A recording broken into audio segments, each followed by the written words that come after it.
volunteer lead for Boredom Busters for Dogs. So, would you like to tell us about Four on the Floor? Yes, I would. So, Four on the Floor is one of several activities that we have for dogs here at the shelter as part of the Boredom Buster program. And Boredom Busters just really simply is a structured enrichment program for the animals here at the shelter. And Four on the Floor in particular, it's really fun and it's easy to do, and it serves two purposes.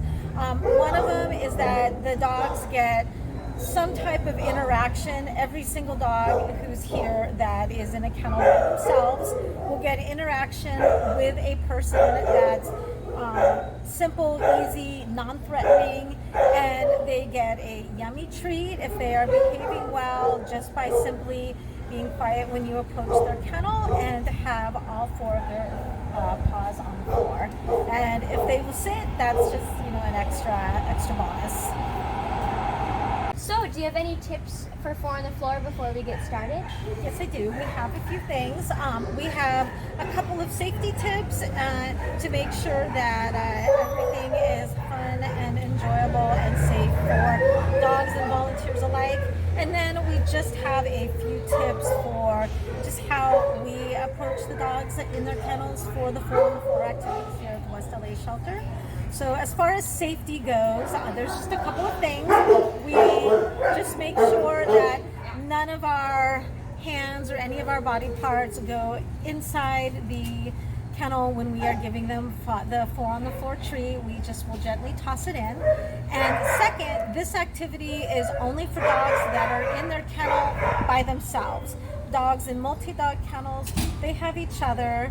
They do not get the treat because sometimes treats can cause fights.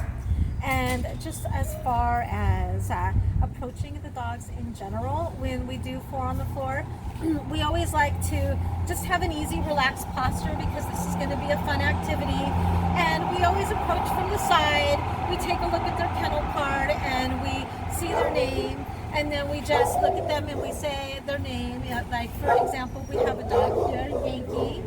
And so for Yankee, we would say, "Hi, Yankee, how are you doing today?" And if he is quiet and has all four paws on the floor, he gets that treat tossed inside the kennel. If he is barking, we wait for that 1 second when he is not barking to give him his treat. If he continues to bark, he might walk away, and then when you notice he's quiet, come back and give him that treat.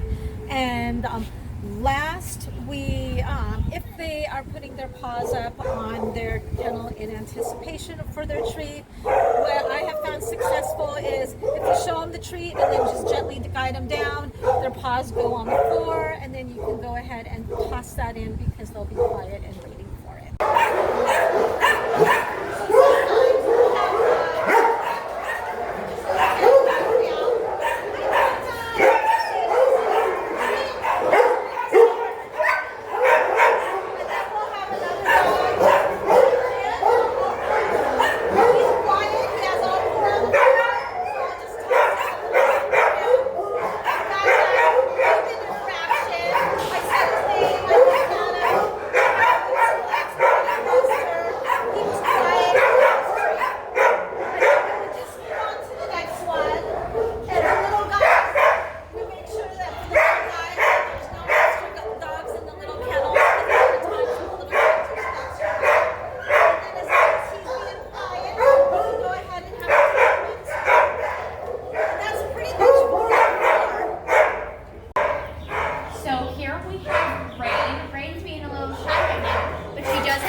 And she's being quiet. There you go, Rain.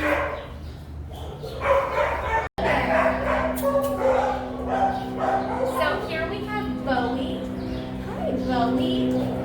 You're such a good boy. Here you go. Alright, let's move on to the next dog. Now we have Marley. You're being such a good boy, Marley. There you go. All right, and now we have Petunia. Hi, Petunia. You're being such a good girl. Good job. Oh, hi there. Zeus, you were just a cute little thing. There you go. I don't think he's going to drop that toy.